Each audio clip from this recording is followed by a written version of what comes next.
Hi everyone, we're here with a very special guest, two special guests, but one in particular by the name of Jim Brooks.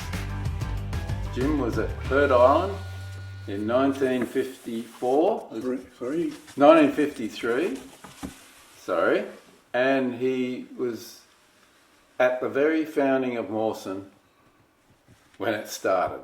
So he's a very, very special guest. And alongside him is Barton. Gil was down with me at Mawson in 1976, head senior diesel mechanic. Yeah. Got it right. There was two others. So, Jim, we're really interested to hear anything of your memories of that time at Heard Island and your visit to Mawson. Because why did Jim go to Mawson Station? Yeah. As you say, I was at Heard Island, and I was told early in the year that I'd also be joining the Mawson expedition when it commenced the following year. And who was in charge of that expedition? Well, Philip Law was in charge of the Mawson expedition. Oh, okay, yeah. Yeah. His book is about that is probably as good a reference as anybody could have. Yeah. You got to Mawson. Was it a straightforward trip from Heard Island to Mawson? Thanks. No, this is Philip Law's book, Antarctic Odyssey. Oh, okay. Yeah. Antarctic Odyssey by Phil Law has all the details, but what we're after here is first-hand account from someone who was there. Part of the trauma, if you like, of that journey was coming home, because we had left Mawson and travelled east until we got to near where the station of Davis Station now is. We had the famous storm on the way home, and Phil writes here, I need my glasses. Can I get them for you, mate? You're good friends with Phil Law, obviously. Oh, yes, I knew him very well. In fact, I had a whole folder of correspondence with him. Yeah. When they surface, maybe you could take some photos of some of those and send it to me, and I'll relay it onto the Inari Club. Yeah. That would be great. Yeah. Or you could send it directly to them if you wanted to.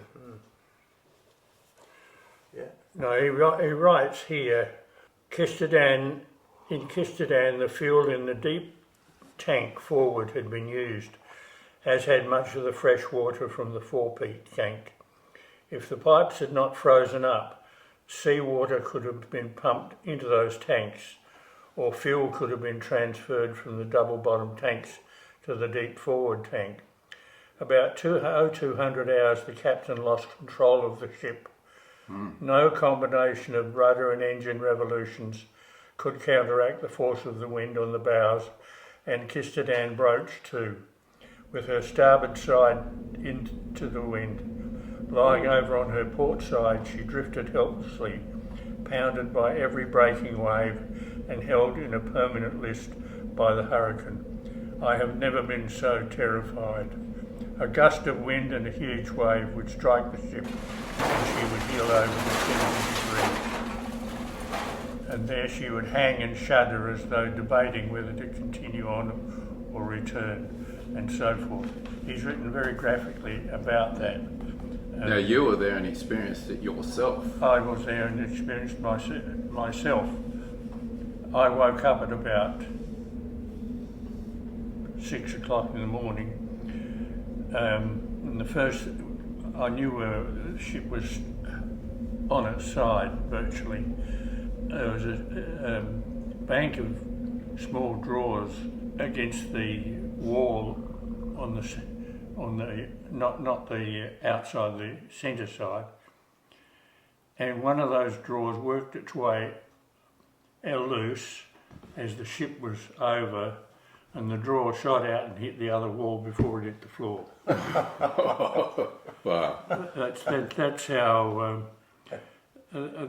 how steeply we were we're over on our side.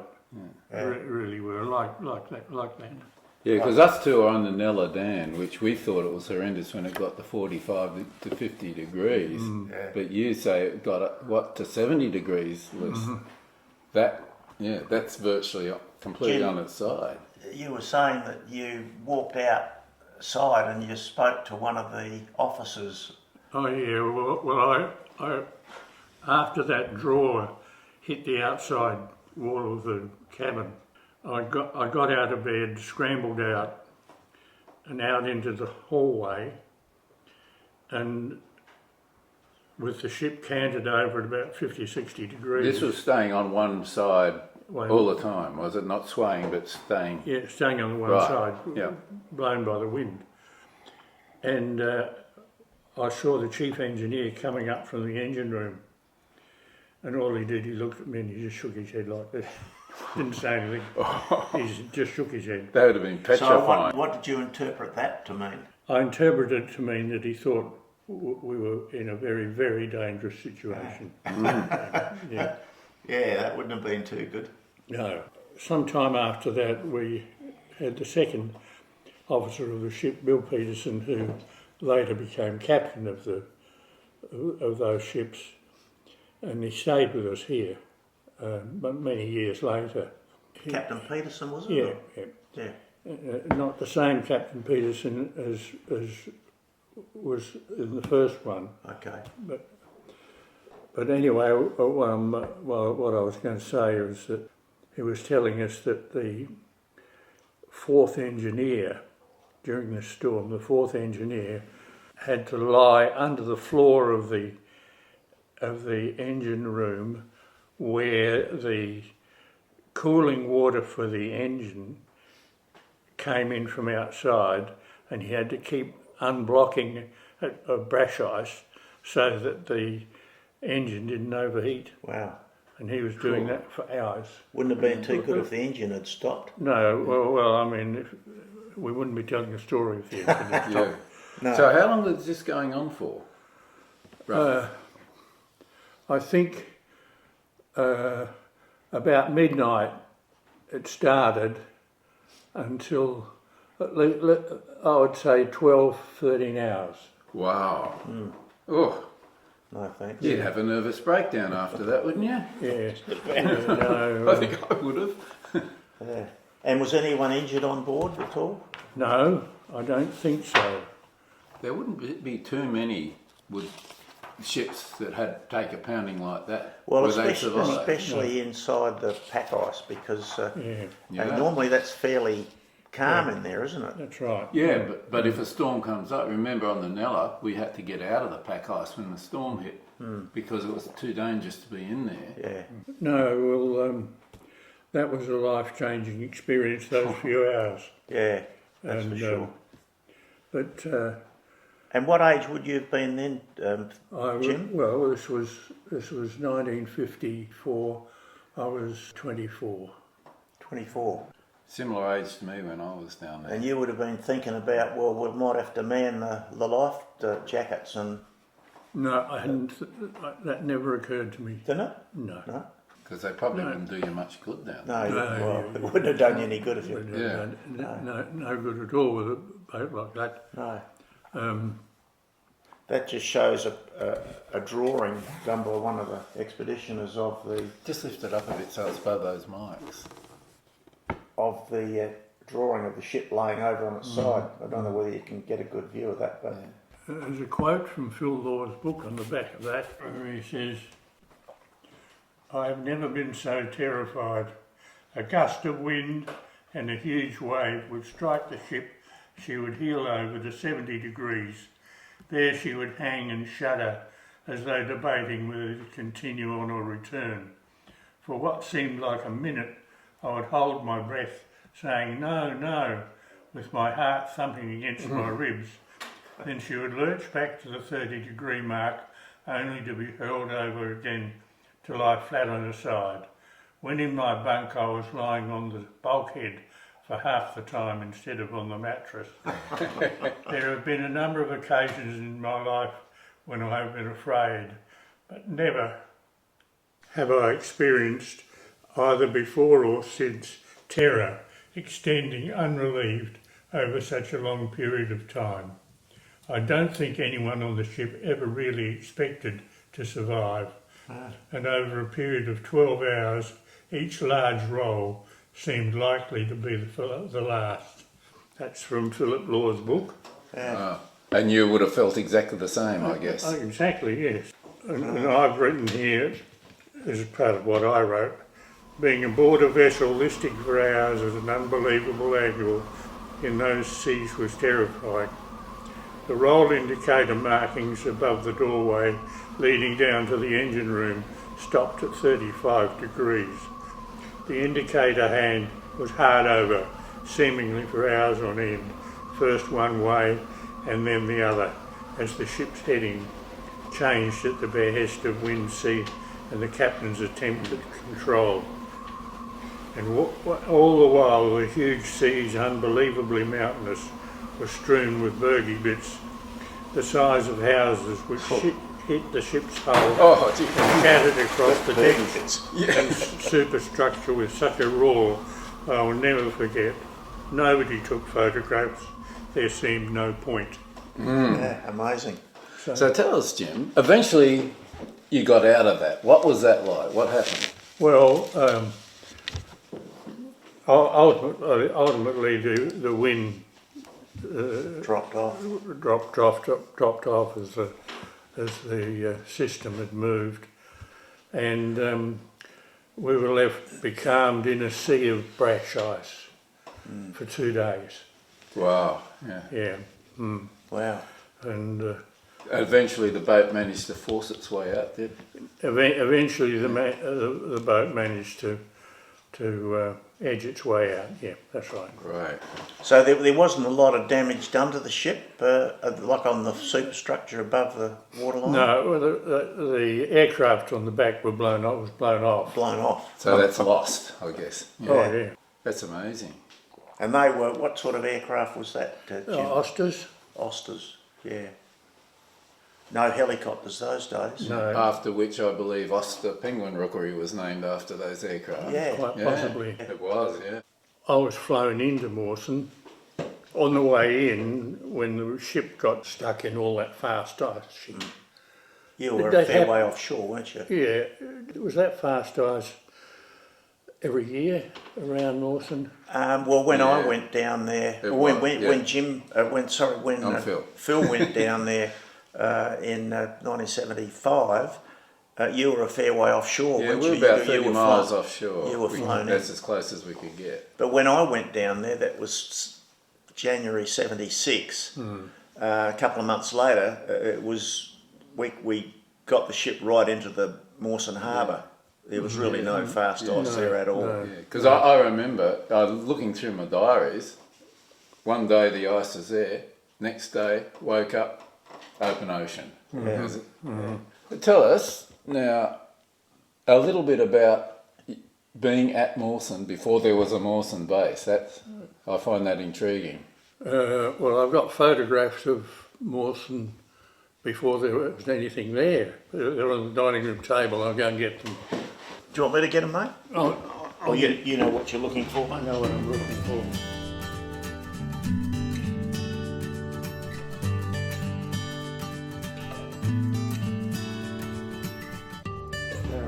Good photos, eh? Pretty good photos. Yeah, I'm going to get a record of these. Just take some photos of your photos. All right. Yeah, And that's in the harbour there with the... yeah, with the ship there. Wow. Do you take this photo? Yeah, yeah. Oh, yeah, That's terrific. a photo. But I've seen this one, Yeah, or one just like it. yeah. And there, the plywood caravans, we slept in those for the first 3 or 4 days. So approximately how many people were there setting up the base, Jim? The first party to be left there was there. Yep, Dovers, Macy, yep, Dingle, and so forth. okay. We left them there, and we'd started building huts before we left. Yep. There was one built, Okay. So they had And somewhere to that stay. was the start. What do you know? Which hut that was? No, I couldn't tell you. Okay. No. I know the main hut we had that we thought was there was, what was the... Bisco, I think. Bisco, yeah. Yeah. They called it Bisco, didn't they? Yeah, we could look at. Yeah, don't worry about it now. I'd rather hear what you've got to say, and we can look at them later. I was going to get blue ice, which has on it a picture of the building of the first hut. I've looked at that, and Yeah. I'm going to try and get a download of that, and I can put clips of that into this podcast. Yeah. You asked me before about Heard Island. I don't know if you're going to want to jump around like that, but That's all right. Heard Island is a fascinating place for wildlife. Absolutely fascinating, but it's very, very isolated.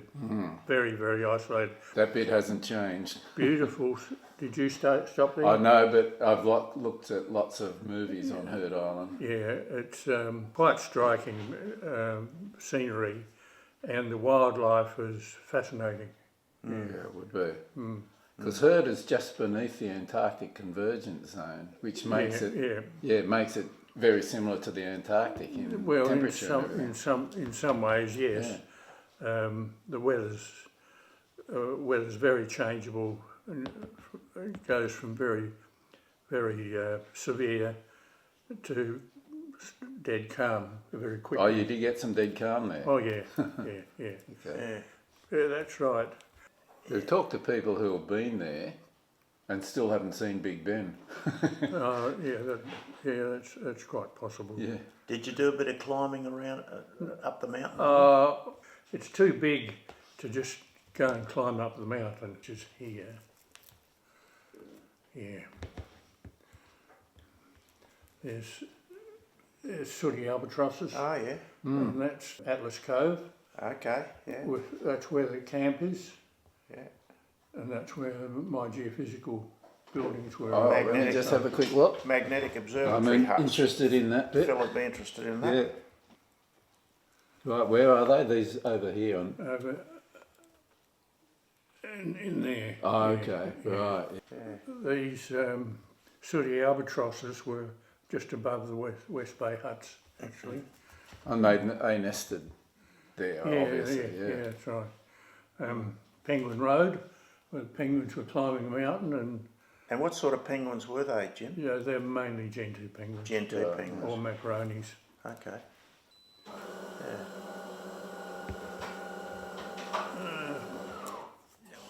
Is that producing a cup of coffee over there? No, it's just closing down. Oh, okay, that's good. Yeah. Yeah. Yeah. Did you enjoy your time on Heard Island? Well, yes and no. The no part was that we were isolated. Unlike these days where you've got communications, internet and all the rest of it, we're nothing. Yeah. The only communication was Morse code. Yeah. Morse code messages, nothing else. Yeah. And could the Morse code get through all right? Well, they were sending messages via Perth and Sydney radio, Right. and then posted out to people from there. Looks like, is that your team there, is it? Yes, that's my birthday, my 24th birthday. Oh, right. There's the camp on a fine day. Yeah. An impressive mountain, isn't it? It is. It is. So how far out was the variometer and you had a variometer and an absolute hut separated? Yeah, I walk every day. Would be a bit over a mile. Okay, yeah. I reckon I walked over 1,000 miles. I know the feeling, yeah. Now, I have an idea that your office was the same one I had. Quite possibly. I think it was. We had 3 people in it. Okay. Yeah, well, at least I got it all to myself. That was at Mawson. Yeah. And I think I remember reading they brought that hut from Heard Island to Mawson, and that was the geophysical hut. All right. You got a good set of photos Yeah. there. See, there's the camp and there's the West Bay magnetic huts around there. Right. And that was about a mile around there. Right, okay, yeah. Right. And did you do the absolutes every week? I think that's Yeah, what I did. yeah. Yes, I remember you had to look at the records and make sure it was reasonably magnetically quiet before you did it. Yeah, that's a picture from the Challenger glacier right down to Atlas Cove. Okay. There's the camp, and there's the magnetic huts around there. Wow. This is Corinthian Bay, it's Atlas Cove, West Bay, and this is the Barton Glacier here. To get to this point, we crossed the Barton. You had to be roped across the road. So how Oh, far, really? how far was that to walk? Well, I mean, we only did it once. Yeah. But when you say roped, Yeah. did you rig up a blizz line? Or? Yeah, no, between. Oh, between each one. Between- Yeah, I see what yeah, you mean. Yeah, yeah. as a precaution. Because you're crossing a glacier. Yeah, yeah. Crevasses and Yeah. things. Yeah. Did anyone slip into one? No, Oh, that's good. no. Because we nearly went down a crevice searching for these guys who were stuck on the plateau somewhere. All right. Yeah, that was. I'm very pleased with that photo because it gives you a picture of the Yeah. northern end of the island. So was that was taken from up on a hill somewhere, was it? Yeah, taken. Through from Challenger Glacier. Yeah, yeah. The edge, Challenger Glacier. We're on the edge of it behind, Okay. and that's the Barton Glacier. There. Okay. We had to climb up and cross that to get to that. To get to that point. That's all amazing. Yeah. So that's Heard Island. And you were there for how long? A year? 12 months. 12 months. Right. Yeah. And then you spent another, couple of months? Well, Going the Kistadan picked us up, and I joined the Kistadan for the trip to set up Mawson, Yeah. and we picked up the rest of the party on the way back Right. to Melbourne. Now, the one thing I'm intrigued with, when I looked at the Blue Ice video, it said that Mawson, nobody knew where it was. You were actually going down to find a location. Is that? Yeah, that's right. Phil Law had some aerial pictures from Operation High Jump, American photos, and he'd picked out what eventually became Mawson from those, and as one of the sites that he thought would be suitable. Well, so what? There's 3 or 4 potential. I don't know. Okay, I don't right. know. And so you arrived at that location, and obviously you thought this is perfect because you couldn't get a better harbour than that. No, could you couldn't. That's right. All right. So, are we finished with this? Yes. Yeah, I'd say so. Yeah. Yeah. Yeah. Good on you, mate. Yeah. Well, that's yeah. good. How are we going for time there, Phil? Well, All right. anything before? Well, we'll close off in a minute. Yeah. But is there anything you could just conclude with saying? Like, for instance, you would have used the dogs. No. Well, we had dogs, but we didn't use them. Didn't use them. They weren't trained enough for Okay. Leon Fox, who was the dog handler. I remember once we were over at Southwest Bay. I was driving the tractor, coming back, and Leon had the dogs hooked to a sledge, and the the sledge cut right in front of the tractor. Oh. He didn't have that much control over what the dogs did. And you were driving the tractor. I was driving the tractor and Hit the brakes quickly, did you? that wasn't necessary. Yeah. Oh, God. Yeah. Wow. Okay, all right, All right. we're done. Well, Okay, then. well done, Jim. Yes, thank you Yeah. very much for Thank that, you Jim. very We much. really do appreciate Okay, well, that's fine if it's of any help. that. It will be a lot of help. All right, good. Just for the fact that we got a first-hand account of someone who was there at such a historic time. Yeah, Good on Yeah. you. okay. Okay. All right. Yes. Folks, that was Jim Brooks down at the very start of Mawson Base. You don't get more historic than that.